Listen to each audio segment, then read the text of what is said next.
But on that note, good evening, everyone. And thanks everyone for coming. Those of you on Zoom, hello. And it's so nice to have everybody here in person. My apologies for last week. For anyone who was stuck in the craziness of last week's traffic, you understand. But when I arrived in my house 3 hours after I left my kids' school, I was like, we're not leaving the house again today. That's just not happening. But we're happy that the truth is last week I was like, I hope this wasn't the last class we were going to have. And then I never even finished the topics that we were going to discuss. But Baruch Hashem, we are here and we have tonight's class. I'm saying this as a total disclaimer just because if anyone's like going to be listening to this after, or if anyone's on Zoom, if you have little kids around you, you probably don't want to be listening to this in front of little kids, because this is more of an adult discussion, which is really important to have, but also maybe, child discretion advice. On that note, we are in the home discussing what makes a home sacred, what makes a home beautiful and holy. And we've spoken about the mezuzah on the door. We've spoken about charity and the feeling of giving that it brings to the walls of the home and the essence of the home. We've spoken about the kitchen. We've gone into the dining room. We've, discussed the beauty of kosher, the beauty of Shabbat. And now we are ready to enter into the Holy of Holies. Now, every Jewish home, and really every home that is permeated with spirituality, is compared to the Beit HaMikdash, the Holy Temple. And the Holy Temple had several areas. There was the courtyard outside the building. There was the main hall where the altar was and where the services took place, where the menorah was lit. And then there was the inner sanctuary, which was called the Kodesh HaKodashim, the Holy of Holies, the holiest place, the holiest physical place, which is where the Holy Ark, which housed the luchot, the tablets inside the Ark, was. And hello, come inside. Perfect timing. There's a chair here, there's a chair here, make yourself comfortable. And the holiest place, I'm assuming someone else is coming in, that you left the door open. Oh, there's Tamar. Hello, Tamar. Come on in. And the holiest place, the Kodesh HaKodashim, is where the Kohen Gadol, the high priest, would enter only once a year. On Yom Kippur, the high priest would enter into the Kodesh HaKodashim, into the hair. Hello, come inside. And I didn't have a chance to wish you Mazal Tov for your granddaughter. Mazal Tov, very nice. Her granddaughter is engaged, and we're very excited for you. Very nice. Come inside. There's a chair right over there. Right over there, right over here, wherever works.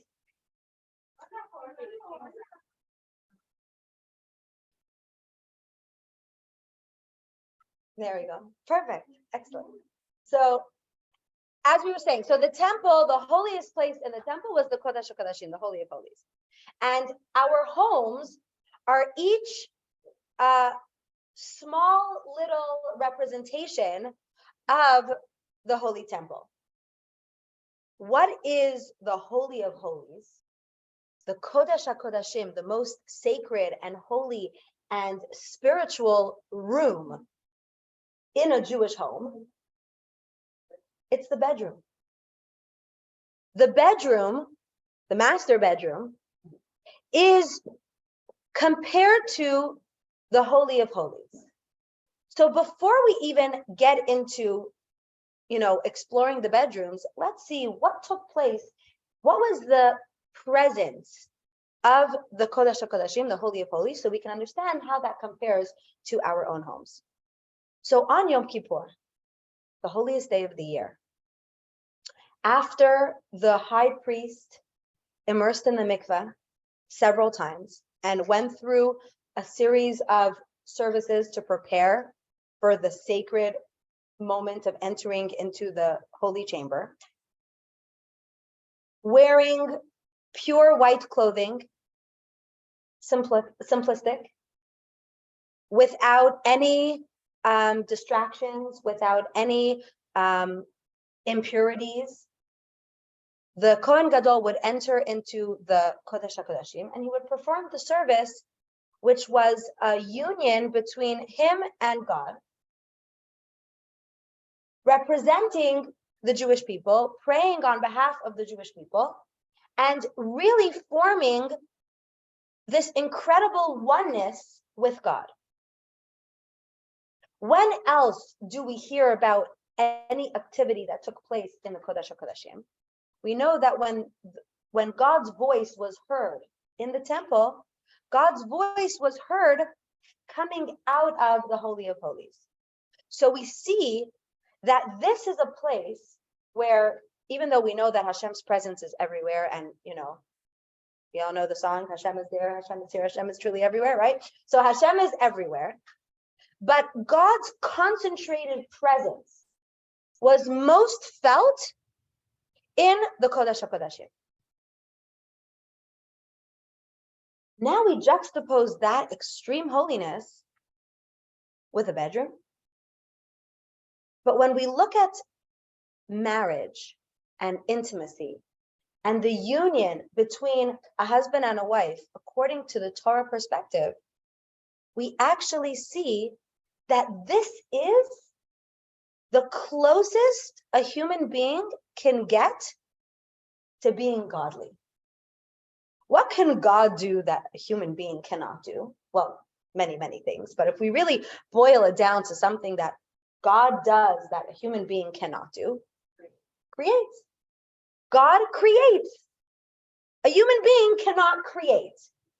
My son was studying his vocabulary words, and he had the word invention. So I asked him, what's an invention? And he said, my teacher said it's when you create something, but only Hashem could create something. I was like, you're right. An invention is when you create it from materials that exist already. But only Hashem can create something from nothing. When can a person emulate God and create something? Through the act of intimacy. When man and woman are together in an intimate relationship, they have the ability to create. Now, before we even get to the concept of what the union between husband and wife is, it's important for us to understand that we're not specifically or only talking about creating a child. Because if the purpose of intimacy was only to create children, then it would not be a holy act if the woman was either already postmenopause, or if the woman was unable to have children, or if the woman was already pregnant. But we know that in the Torah, it's a mitzvah and a beautiful thing, even during all those times, even if there's no chance of the woman getting pregnant and conceiving a child. So what is actually taking place in the bedroom? The creation of a soul. Every time man and woman are together with the Torah guidelines that make it a mitzvah, a soul is created. In fact, when we learn about Avraham Avinu and Sarah, in the times when God told them, Lech Lecha, at the beginning of Parshas Lech Lecha, when God told Abraham and Sarah to leave their home, leave their birthplace, and travel to the place where I will show you. Are you okay? Yeah. And travel to the place where I will show you. The Torah tells us that they took along with them all of the people, all of the souls that they had created. And our commentaries explaining this share different opinions of what this means. So many commentators say that this refers to all of the people that they had, taught and brought closer to Judaism. Those that they had brought awareness of godliness and they followed them. But also our sages tell us, and Hasidic thought explains, that even though Avram and Sarah were not yet blessed with children, we know that Sarah was only blessed with children much, much later. Every time they were intimate, for all of their years of marriage, until Sarah was 90 years old and she conceived Yitzchak, all of the times that they were intimate, a soul was created, and those souls all accompanied them along their journey. So for a woman who was barren, who there was no chance, according to the laws of nature, for her to have a child, she and her husband, they were still creating all of these souls. So we see that every opportunity for union between husband and wife within the proper constraints of Torah is really bringing God's presence into the world, creating a soul. And the Hebrew word for man is ish. The Hebrew word for a woman is isha. Exactly. Now, ish is spelled Aleph Yud Shin. Isha is spelled Aleph Shin Hey. The letters that they have in common are Aleph and Shin, which spells the word ish. What does ish mean, everybody? Fire. Esh means fire. But if you take the Aleph and the Shin out, you're left with two letters, the Yud from the man and the Hey from the woman. Yud and Hey together forms the name of God. What is the fire? Well, fire is something very powerful. Fire has the ability to warm you. Fire represents passion, but it also has the ability to burn you and destroy. So how is it possible for a man and a woman to form a relationship that the fire is a warming, loving, passionate fire, and not, God forbid, a burning, destructive fire? That's when they have the Yud and the Hey in their marriage, when God is brought into the marriage. When God is brought into the marriage, that's what makes it a fire that burns strong, a fire that burns warm, a fire that illuminates, rather than, God forbid, the opposite. So what does it mean to bring God into marriage? What does it mean to bring God into the bedroom? What does God have to do with sexuality? Where does God have a place in this conversation? So first and foremost, I want to be clear that this is not a class on the laws of mikveh. If anybody is interested in learning the laws of mikveh, I am happy to set up either an individual class, we can do a group class on either if you're learning about it for the first time, or if you're looking for a refresher, I'm happy to offer those classes. That's not tonight's class. Tonight is more of understanding the concept in general. So what is it about godliness and sexuality that feels so opposite? Well, society we live in now, and really what comes from very, very non-Jewish religious beliefs, the basis of Christian beliefs and other religions, equates sexuality with sin. And in fact, if you look at other religions, the holier, quote unquote, a person is, the more connected with God they want to be, the less they have to do with marriage or any intimacy. And it's considered holier. But we know that in the Torah, it's exactly the opposite. In fact, one of the criteria for a Kohen Gadol, for the high priest, and all of the leaders of the Jews was they had to be married. It's not a contradiction, God forbid, to holiness. But the world that we live in and society in general portrays intimacy as something sinful, something dirty, something bad, something shameful. And unfortunately, it creeps into our lifestyle.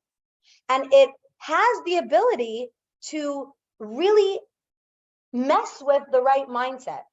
And it's so important to understand marriage, for those of us who are new to marriage or have been married for many years or anywhere along that spectrum, have never been married, have been married previously, wherever that leaves you, it's really important for us to understand what marriage is according to Torah.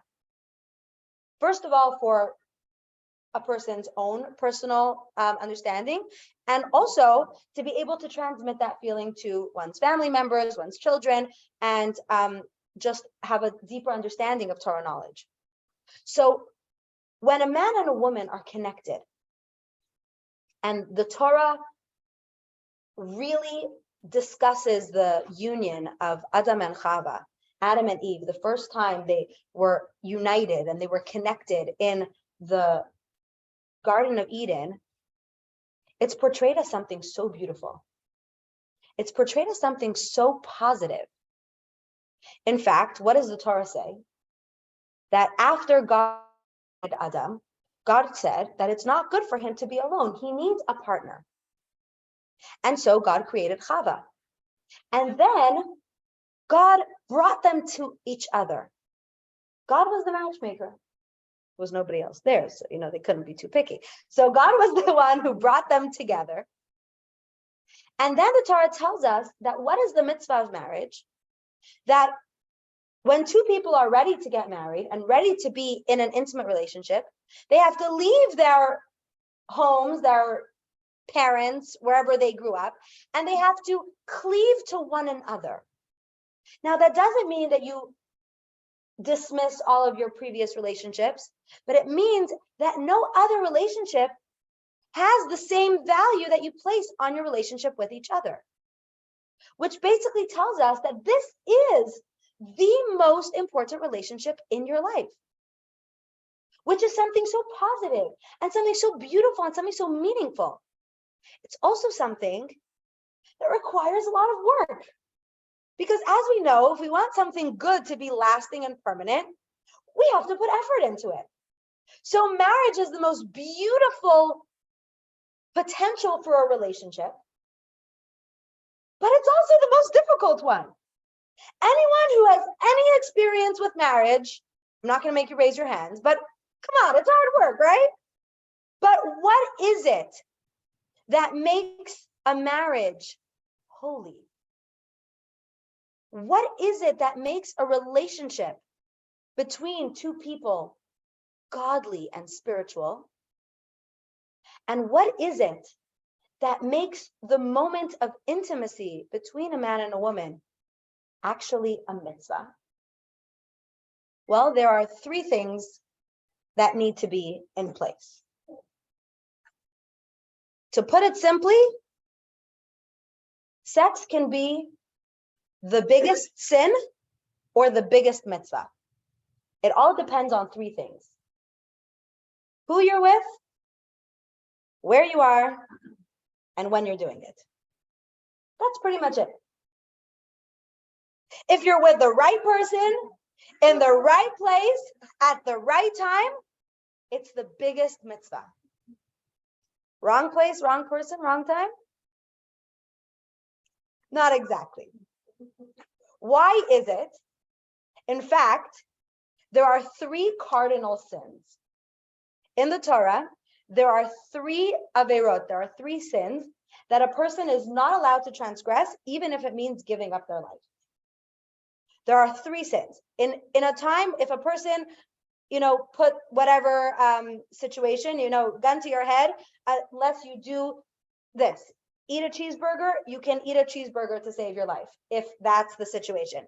Pikuach nefesh, saving a person's life, saving one's own life, supersedes all of the commandments besides for three.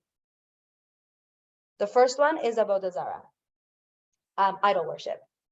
And we know many, many times throughout history when people were forced to denounce their faith in God and, proclaim their belief in other gods, and they gave up their lives willingly, as, Kiddush Hashem in the times of the Spanish Inquisition, and all different times throughout history. Avodah zarah is one of the cardinal sins.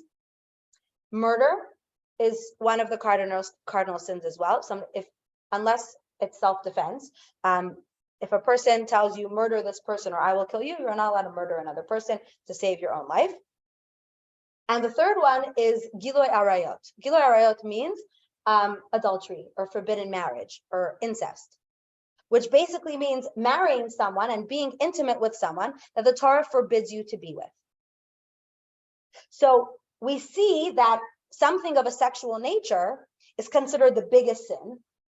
Yet it's also, as we said, what makes a person closest to God.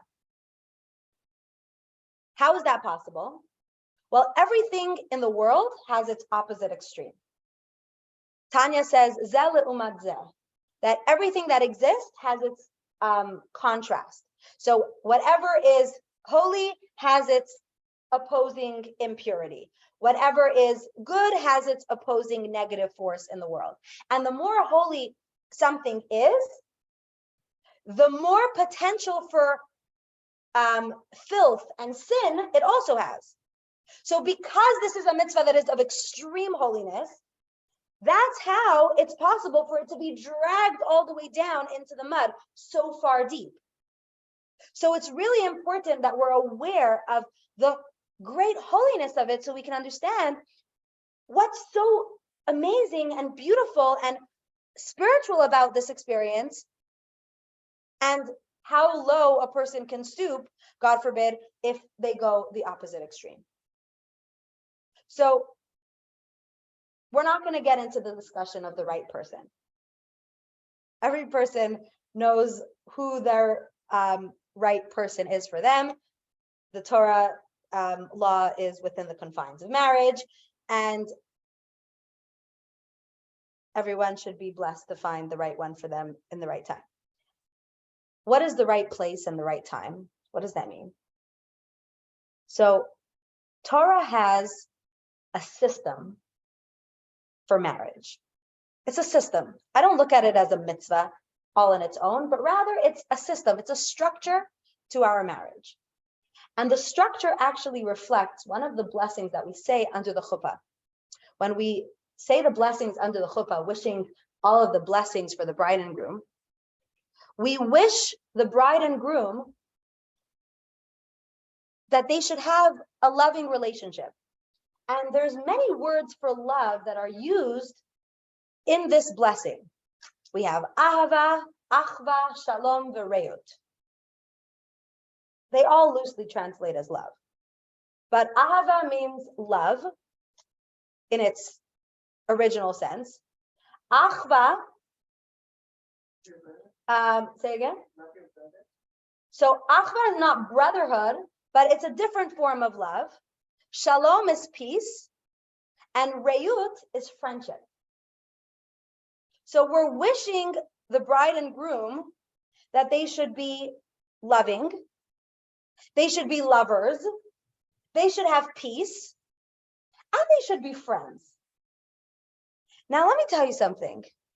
I think being friends can be one of the hardest ones to achieve because it's a very different relationship. Lovers and friends have very different relationships. But the truth is, the Torah perspective on marriage gives us the chance to be both lovers and friends. Because there are times in our marriage when we behave like lovers, and there are times in our marriage where we behave only as friends. And the Torah system for marriage allows us to work on all of those parts of our relationship, because sometimes that's all it's limited to. Which brings us to the mitzvah, which is the primary focus of the bedroom, which is the mitzvah of Taharat HaMishpacha. Now, Taharat HaMishpacha literally translates as family purity, the purity of the entire family. And the central focus of the mitzvah of Taharat HaMishpacha is surrounded by the mikvah. Now, the mikvah is the representation of where everything takes place. And it's important to know that mikvah is such a strong foundational part of Judaism that in a community where there is not enough funds to build a mikvah, and there's no mikvah in the area, the halacha is that you are allowed to sell the Torah scroll or sell the synagogue to be able to build a mikvah, which means that the mikvah supersedes the need for a Torah scroll and a synagogue. Thank God we live in a day and age where we don't have to choose between one or the other.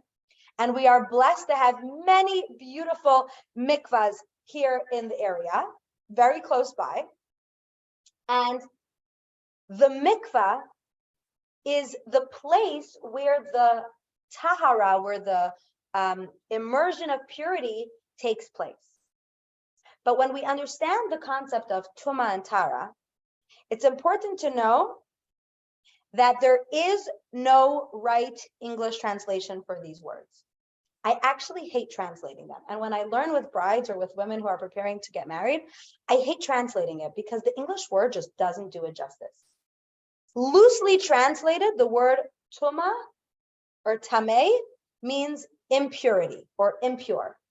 In English, that just sounds like something that's bad and dirty and gross. It's not like that in Torah. Tahor or tahara represents purity, the state of being pure. What is the Torah perspective on tuma and tara? A person who is tameh, which in English we use the word impure, it means that there is a barrier preventing godliness from permeating that space. Just like when we spoke about a while ago, when we learned about the mitzvah and the prayer of washing the hands, when a person wakes up in the morning, there is an impurity that's left on their fingertips. Where does that impurity come from? Well, when the person is asleep, there is a vacuum of holiness when their soul goes up to heaven, and there's this minuscule aspect of death that is represented in sleep. And therefore, wherever there is an absence of purity and there is a presence of death, impurity, tuma, settles, which is why when the person wakes up in the morning, there's a little bit of residue on your fingers, which is why you wash netilat yadayim in the morning. When a woman enters her menstrual cycle, there is a whisper of death because potential for life, which could have been had she gotten pregnant that month, which either physically would be possible or not, but the blood represents a whisper of death, and therefore there is a blockage which makes it difficult for God's presence to rest in that woman. That is the state of impurity. It's not a state of cleanliness or lack of cleanliness. It's not a state of her valor or value or anything like that. It's a spiritual state that she enters into, where God's presence cannot be felt as strongly. And once she transitions out of that state into the state of tahara, then God's presence can rest within her, which is why when a woman is on her menstrual cycle, and for the 7 days after that, which there's a minimum of the 5 days during the menstrual cycle, 4 if you follow the Sephardic custom, and if you only have 4 days, well, lucky you. So there are certain situations. No, wait 1 second. 5 days only in preparation for weddings. I'm just putting it in there for anybody getting to that. 5 days in general, minimum of 5 days, plus the 7 days after. And then when the woman immerses in the mikvah, she is reborn. And it's like she is coming out of the womb once again in the state of purity that she had when she was born. And so when husband and wife are intimate during the period of tahara, that's when they are able to accomplish the mitzvah, which is the representation of the Holy of Holies, because that's when God's presence can permeate their marriage. So if we understand that the purpose and the mitzvah and the beauty of man and woman being intimate is to draw God's presence into the world, then first of all, we can understand why it's only okay to do it when there is the capacity for God's presence to exist within the woman. and why it's not allowed during a time when the woman's state of tuma would create this blockage, which wouldn't allow God's presence to rest. But it also helps us understand what a beautiful act is taking place in the bedroom at that moment. And what spiritual positive impact they have for themselves, for their families, and for the entire world around them. The mitzvah itself, the bulk of the mitzvah is the woman's responsibility. It's her body after all. She's the one who tracks her cycle. She's the one who counts the days. She's the one who does the preparation after she completes her period. She's the one who immerses in the mikvah. And it is the woman's mitzvah. But it's not called taharata isha. Because the purpose is not to purify the woman. It's taharata mishpacha. The woman is the vessel through which the purity of her entire family rests. The woman observing this mitzvah brings purity and holiness and spirituality to her entire home, to her husband, to her children, to her family, which means her immediate family, her extended family, and to the Jewish world at large. That is the power and the impact that a woman has when she performs this mitzvah. And because, as we spoke many times, the woman is the one who is the foundation of her home, and the woman's essence is the one that reflects most strongly on her home, that is why the woman carries that responsibility, because she has the power to spiritually influence her entire home. Now, that is something extremely, extremely powerful, and also something extremely empowering to know that we as women, by doing this mitzvah, and it's not an easy mitzvah to keep. It's really not an easy mitzvah. And there are parts of keeping this mitzvah that are challenging. And I'm not one to sugarcoat things, so I say it the way it is. There are times when the mitzvah becomes very challenging. But when we understand, first of all, the power that the mitzvah has for ourselves, our spouses, our marriage, our relationship, and our families, and we understand what's accomplishing in the world, then we understand that nothing good is easy. Nothing impactful is easy. Everything that we want to be long-lasting takes effort. But we know that there is so much beauty and spirituality that is brought into our homes when we observe the laws of Taharat HaMishpacha and we create an oasis where our bedroom, our relationship with our spouse, is a holy one.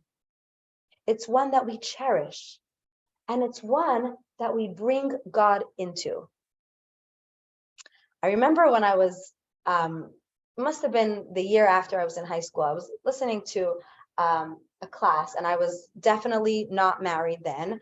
And, you know, just like you're the best parent before you have kids, you're also the best wife before you get married. And I had all these, lovely ideas in my head of the perfect wife that I was going to be. My husband, if you would hear this, would be laughing hysterically. We're not perfect, none of us, right? I remember hearing that the reason why spouses are faithful to each other has nothing to do with their love for each other. And I remember thinking that is so absurd. Like, obviously, the reason why spouses would be faithful to each other is because they love each other. And this woman was saying, she's like, that love has nothing to do with being faithful. What is the reason why spouses are faithful or not faithful to each other? Is if they love and they have a shared love for God. for a higher power. I remember being shocked then, not understanding at all what this woman was explaining. But now with a little bit more wisdom, I understand. What is the idea? If the only reason why you're faithful to your spouse and you're invested in your relationship with your spouse is because you love that person, which is very important, then if that person will never find out, no harm, no foul. But what is it that keeps people faithful in a marriage? Not when things are great, but when things are more rocky, is when they share a common purpose that keeps them connected. Their family, their values, their God. That's what keeps people together. Because, of course, during the honeymoon phase and when everything is perfect, people are happy to be together. But marriage and life is long. In a marriage that lasts, there are going to be peaks and valleys. There are going to be ups and downs in every relationship. Which brings us back to what we said, Ish v'isha, the man and the woman, what makes it a fire that can last and never burn out is God. Now, that's not, God forbid, to say that a marriage that doesn't have God will not last, and a marriage that didn't last has nothing to do with God. Divorce is a concept in Torah, divorce is a concept in reality, and it's a very real part of life. But when we're discussing within a specific relationship, there has to be a higher shared sense of purpose, a higher shared sense of connection, and keeping the laws of Taharat HaMishpacha. Allow a couple to tap into that, because during the time when the woman is tahar and they are allowed to be intimate, that is when they can express themselves with ahava, with the character of lovers.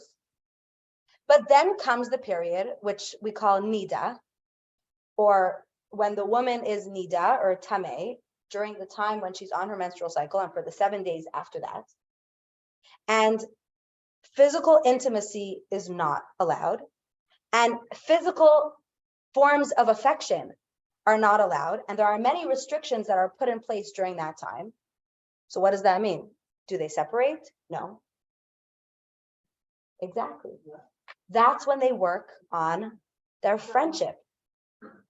And there are so many times when people who are in a sexual relationship lose the ability to communicate on an intellectual level, to connect as friends, to connect as souls that are connecting, to really have a chance to talk and play games and do things together, rather than just live separate lives and have busy lives and go throughout the day. And then, when are you really spouses? When you get into bed at night.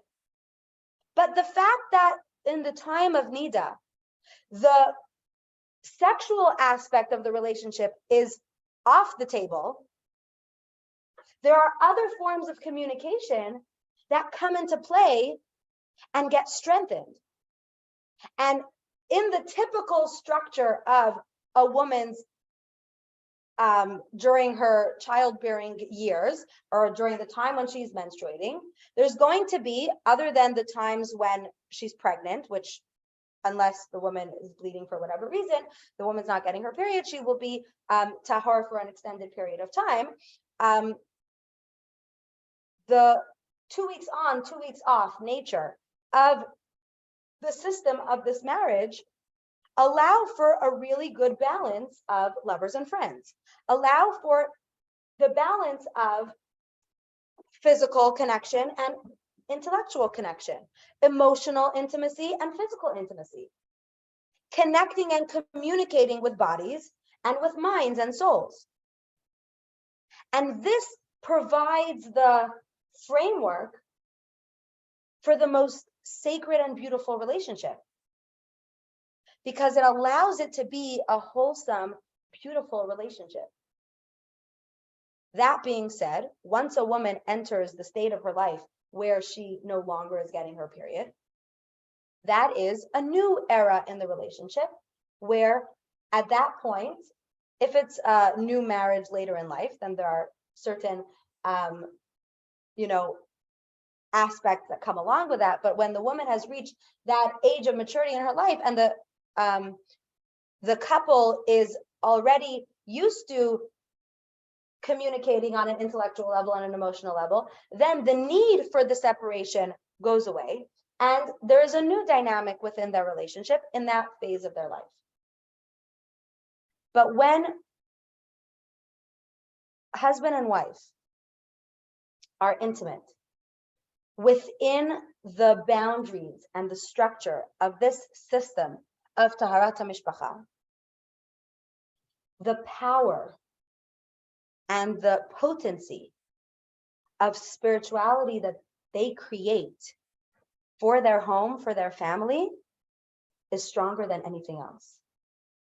And that is when they can be closest to God and create souls. And if it's the right framework for that situation, actually create human beings and bring children into the world, which is one of the biggest mitzvahs. And we see that the Torah really gives us the understanding about why sexuality is something that is so beautiful and something to be celebrated, and also why it's something that has to be so perfectly put in the right place to preserve its sanctity. If you think about it like a diamond in the rough, when it's just mined, it's covered in dirt, jagged edges, not very shiny or attractive, it could very easily be mistaken as trash. What do you need to do in order to really sparkle and shine? To put a lot of effort into it, to clean it, to cut it, to polish it. And cutting a diamond is not easy. Cutting a diamond actually requires very specific skill and very exact measurements, very, very precise movements. My grandfather of blessed memory, my father's father, was a diamond cutter. And the precision that was required for him to do his job, and his ability to do his job so well, is what made him so sought after as a diamond cutter, because it requires extreme precision. It seems like there's so much limitations and so many limitations and so much structure surrounding it. But yes, if you want it to really shine and be as beautiful as it can be, you really have to put it into that right structure and that right framework. And once you have that beautiful diamond, you're not just going to leave it lying around. You're going to put it into, first of all, a nice piece of jewelry that really accentuates its beauty. And then you're not going to leave it on the side of the kitchen counter, even though some of us sometimes maybe occasionally do that with our rings, right? We shouldn't. We don't leave precious jewels lying around because we understand their infinite value. So we put them in a box, we hide them away. Why do we hide our jewelry in a jewelry box? We're embarrassed of our jewelry? No.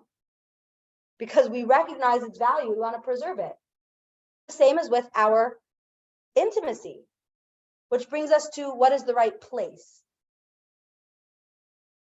As Jews and as people who want to bring spirituality into our relationships and our marriages, it's not something to be done behind a dumpster in the back of a gas station. No, it's something beautiful. It's something holy. It's something that needs to be in the right setting.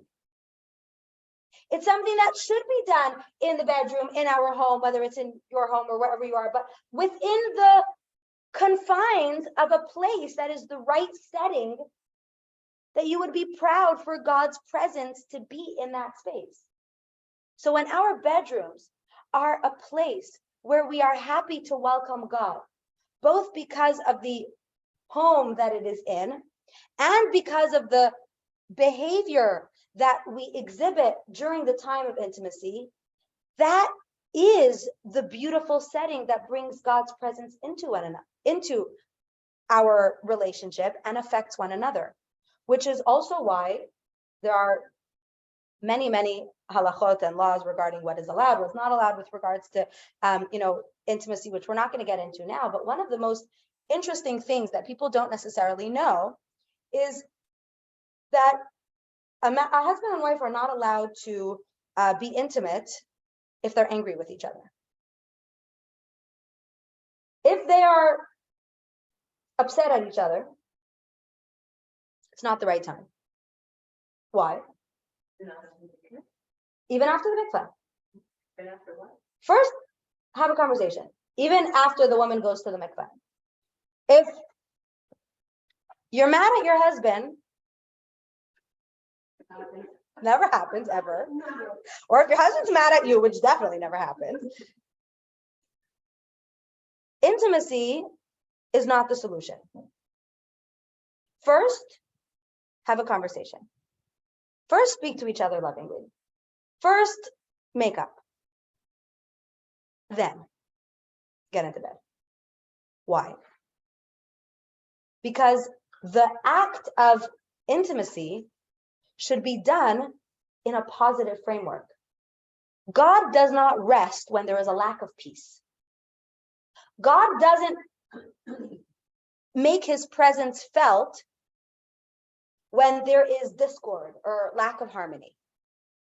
And so it's important to make sure that we are in a state of peace and harmony when we're doing what we need to do in our relationship, working on it. Now, that doesn't mean our relationships are always perfect and we're always, in the la-di-da phase of life.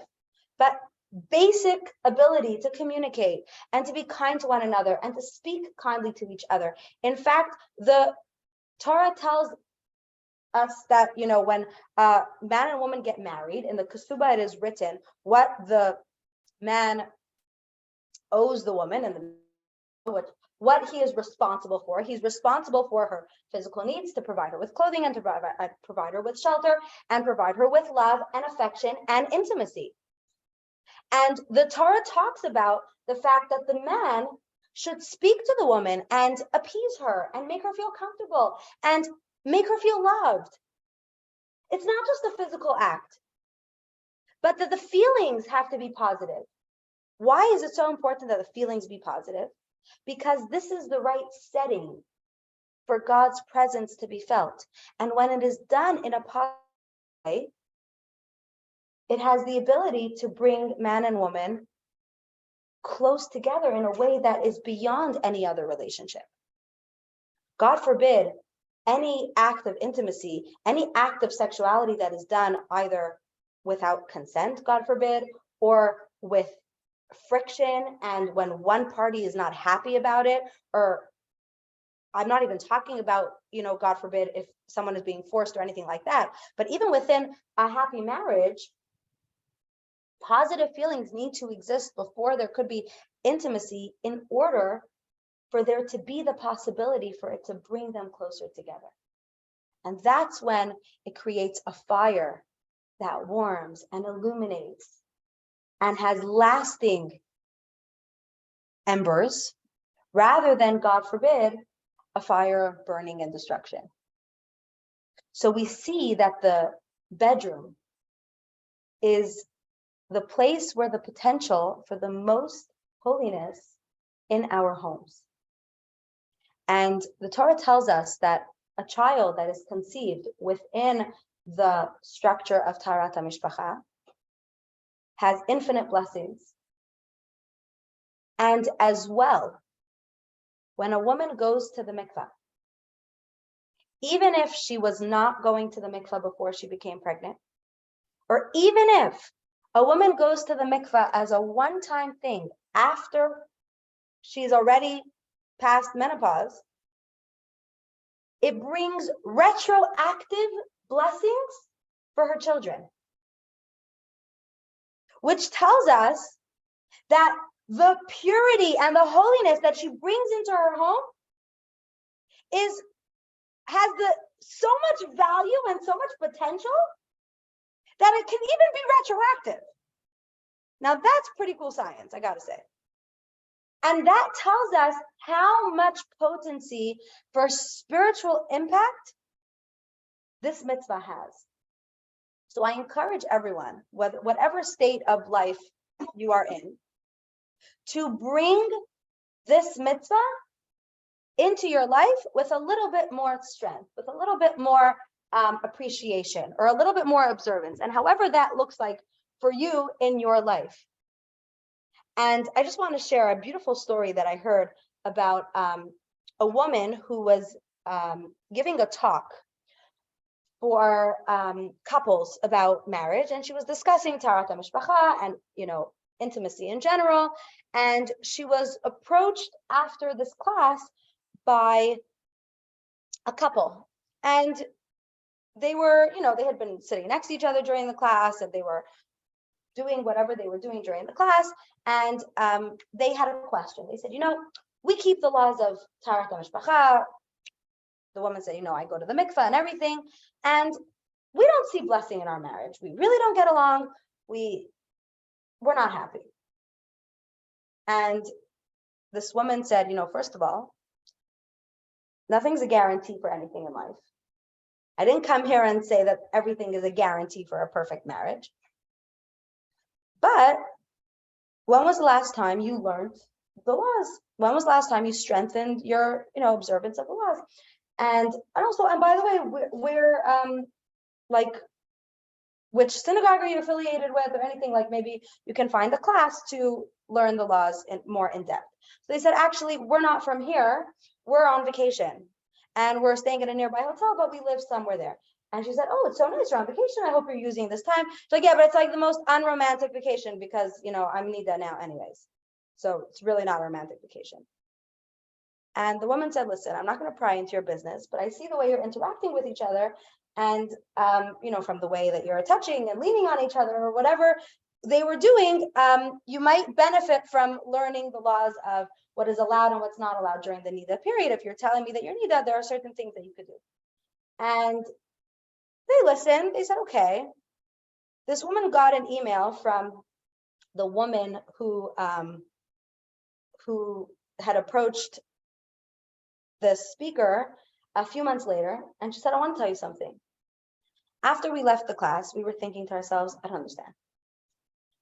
All of the restrictions that are placed upon a couple during the time when the woman is Nida, those are things that make it harder for a man and woman to get along, or so we thought.